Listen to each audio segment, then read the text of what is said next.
Dans cette vidéo, vous allez découvrir comment créer une table en QGIS. Alors, vous savez qu'il y a des possibilités de créer une table. Soit vous pouvez importer une table Excel, ce que nous avons déjà appris dans nos vidéos précédentes. Soit vous pouvez créer directement une table dans QGIS. Et c'est ce que nous allons apprendre dans cette vidéo.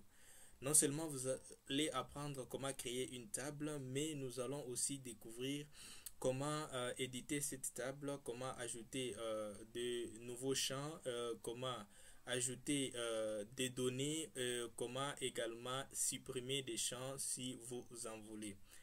Alors, je vous invite à mettre la main dans la cambouis. C'est parti. Avant de commencer cette vidéo, abonnez-vous à la chaîne si ce n'est pas déjà fait. Tirez sur la petite cloche pour recevoir des nouvelles. Recevez gratuitement votre ebook logiciel Comment ça marche. Vous trouverez les liens dans la description.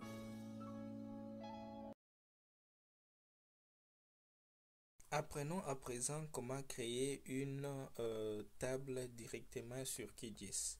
Comme nous l'avons dit tantôt, il est possible de créer une table de deux façons. Soit vous pouvez importer une table Excel où vous avez préalablement enregistré vos données de terrain, ou soit vous pouvez créer directement une table sur QGIS et encoder directement vos données de terrain sur QGIS. Voilà, alors nous allons plutôt utiliser cette deuxième méthode dans ce tutoriel où nous allons créer directement une table dans QGIS. Alors pour créer une table en QGIS, vous allez utiliser les outils latérales, et si ces outils n'existent pas, vous allez dans les vides, vous faites un clic droit et vous sélectionnez tout simplement les étiquettes, voilà, ou carrément gestion des couches. Vous voyez que lorsque je les désélectionne, ils disparaissent. Donc vous cochez gestion des couches, ces outils vont apparaître. Ensuite, vous cliquez sur l'outil nouvelle couche shapefile. Voilà, sur la liste déroulante, vous cliquez dessus, vous sélectionnez nouvelle couche shapefile. Je clique dessus et j'ai cette fenêtre qui apparaît. Alors, je vais donner les noms à ma table. Pourquoi pas dire GeoGui Table. Voilà. Ensuite, je vais définir l'emplacement où sera enregistrée ma table. C'est très important pour savoir où est-ce que sera enregistrée votre table afin que vous puissiez en avoir recours prochainement. Alors, vous cliquez sur les trois pointillés, vous êtes dirigé sur Ordi et vous pouvez sélectionner l'emplacement où vous allez enregistrer votre table ou créer un dossier où vous allez l'enregistrer. Voilà, je vais plutôt dire GeoGui tutoriel, donc tuto. Voilà, je clique sur Enter, j'entre dedans et je nomme ma table GeoGui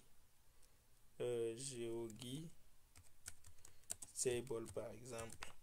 Ensuite, je clique sur enregistrer. Automatiquement, vous avez l'adresse où sera enregistrée la table en question.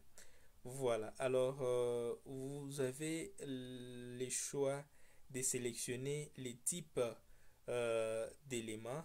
Voulez-vous que votre table puisse être dédiée à la création de points, à la création de multipoints, des lignes ou des polygones? Pour ce qui nous concerne, ce sera des points. Voilà pourquoi nous allons sélectionner les points. Ensuite, vous pouvez choisir les systèmes de projection ou carrément sélectionner, laisser les systèmes de projection par défaut. Au cas où vous voudrez spécifier les systèmes de projection, vous devez cliquer sur ces boutons, vous cliquez dessus et voilà, vous sélectionnez les systèmes de projection en tapant par exemple un mot-clé RDC par exemple. Vous en choisissez un et vous cliquez sur OK. Pour ce qui nous concerne, nous allons garder les systèmes de projection par défaut. Ensuite, c'est cette partie qui va au fait constituer même la base de la création de votre table. Parce que là, vous allez définir les différents champs que vous allez conférer à votre table. Alors, il faut savoir que par défaut, QGIS associe déjà un premier champ à votre table qui sera le champ ID. Donc, ça va numéroter tout simplement les éléments que vous allez mettre sur votre table. À vous d'ajouter une deuxième, une troisième et ainsi de suite comme bon vous semble. Alors nous allons plutôt ajouter un premier champ qui sera le champ longitude, donc X. Voilà, comme c'est un nombre, nous devons sélectionner ou définir les types. Voilà, c'est un nombre et nous cliquons sur la liste déroulante, nous prenons nombre décimal. Nous avons la possibilité de définir le nombre de caractères que peut contenir la longitude. Bon, 20 ça va déjà, mais vous avez la possibilité d'en définir tel que vous voulez. Vous pouvez laisser un commentaire là, n'est-ce pas, pour que celui qui va utiliser la table prochainement puisse savoir mettre quoi dedans et cliquer sur ajouter. Alors dès que vous cliquez sur le bouton ajouter, vous voyez automatiquement qu'on a ajouté sur la table la colonne X. Vous pouvez ajouter une deuxième colonne qui est par exemple Y et puis vous définissez que c'est un nombre décimal. Voilà, vous changez par exemple la longueur ou vous en maintenez, vous cliquez sur ajouter. Voilà, vous faites pareil pour Z. Voilà, vous choisissez le nombre décimal. Voilà, aucun commentaire et vous cliquez sur ajouter. Et donc vous pouvez donner les noms à la roche. Donc je dis roche et comme c'est du texte, je vais choisir par exemple donner texte et je vais définir combien de caractères peut être contenu dans ce champ et je clique sur ajouter. Et je peux prendre même la date du prélèvement de l'échantillon par exemple. Ensuite, je dois bel et bien définir qu'il s'agit bien de données du type date. Sinon, ça ne va pas marcher. Voilà, je clique sur date et je clique sur ajouter. Alors, dès que vous terminez avec tous vos champs, vous pouvez ensuite cliquer sur OK. Et vous voyez tout simplement que votre table vient de s'afficher sur votre fenêtre dénommée couche. Alors, pour visualiser cette table, vous cliquez dessus et vous sélectionnez l'outil ouvrir la table d'attributs. Voilà, votre table va s'ouvrir. Ça, c'est la première méthode. La deuxième méthode, vous pouvez cliquer sur la couche en question. Vous faites un clic droit et vous sélectionnez ouvrir la table d'attributs. Vous aurez la même fenêtre qui apparaît. Alors, comme vous le constatez, cette table est vide, il n'y a aucune donnée dedans, mais vous pouvez vous décider d'introduire des données dedans et pour cela, il faut mettre la table sous mode édition. Alors, pour mettre la table sous mode édition, vous allez cliquer sur ce petit outil dénommé activer les modes d'édition ou carrément faire CTRL E. Voilà, je clique dessus. Et la table va se mettre sous mode édition. Voilà.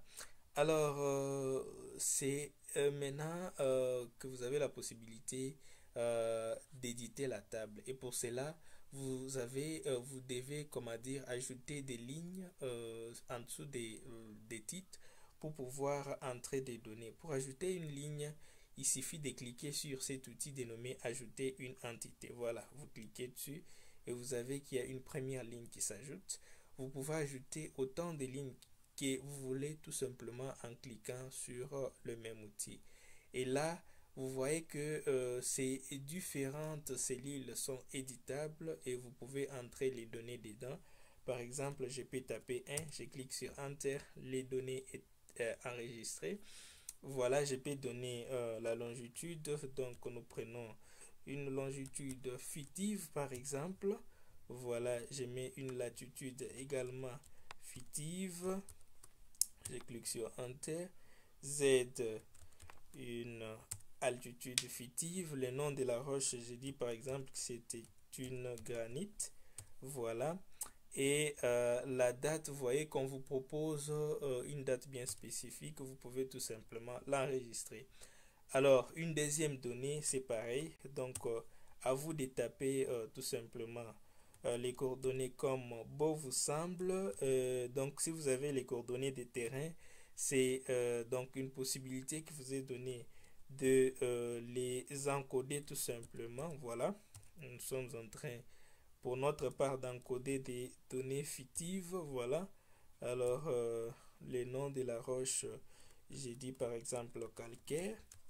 Voilà, un nom qui m'est venu. La date, j'ai pu juste changer. Voilà. Et une troisième donnée, l'ID, c'est toujours, ça doit suivre la numérotation. Voilà, l'ID 3. Et la longitude, cette fois-ci, je vais prendre 7000. Voilà, voilà, je prends celle-là. Et comment dire, la latitude, je prends 6000. Voilà, 60 000. L'altitude, je prends 500. Les noms de la roche, je dis par exemple que c'est du grès. Et la date, voilà, je vais prendre une date au hasard. Voilà, alors c'est ainsi que vous pouvez encoder autant de données que vous voulez directement sur QGIS. Et dès que vous terminez, vous cliquez sur le bouton enregistrer les modifications. Donc dès que je clique dessus, vous verrez que mes données sont tout à fait enregistrées, n'est-ce pas? Et je peux même fermer la fenêtre. Je vais sur GeoGui Table. Voilà, j'ouvre ma table et vous verrez automatiquement que les données que j'ai encodées sont là. Alors, vous avez aussi la possibilité de pouvoir modifier cette table, notamment en ajoutant une nouvelle colonne. Pour ajouter une nouvelle colonne, vous allez sur cet outil dénommé ajouter un champ, vous cliquez dessus et vous avez cette fenêtre qui apparaît. Vous pouvez dans les champs nom donner un nom à votre colonne. Par exemple, si c'est les pourcentages en quartz, n'est-ce pas? Les pourcentages en quartz, vous pouvez laisser un commentaire pour guider celui qui va utiliser la table, définir quel type de données. Ça sera tout simplement une chaîne de caractères ou une chaîne de caractères ou tout simplement un nombre entier parce que c'est un pourcentage. Et vous pouvez donner les nombres, la taille des données et cliquer sur OK. Et chez Kemat, vous remarquez qu'il y a bel et bien une colonne qui vient de s'ajouter. Alors, vous pouvez aussi supprimer une colonne spécifique. Pour cela, vous allez tout simplement cliquer sur ce bouton supprimer les champs ou carrément taper CTRL L sur votre clavier. Voilà, dès que vous cliquez dessus, vous avez tous les champs qui sont listés et vous avez donc la possibilité de pouvoir en supprimer une. Voilà, donc vous pouvez supprimer par exemple la dernière, vous la sélectionnez et vous cliquez sur OK.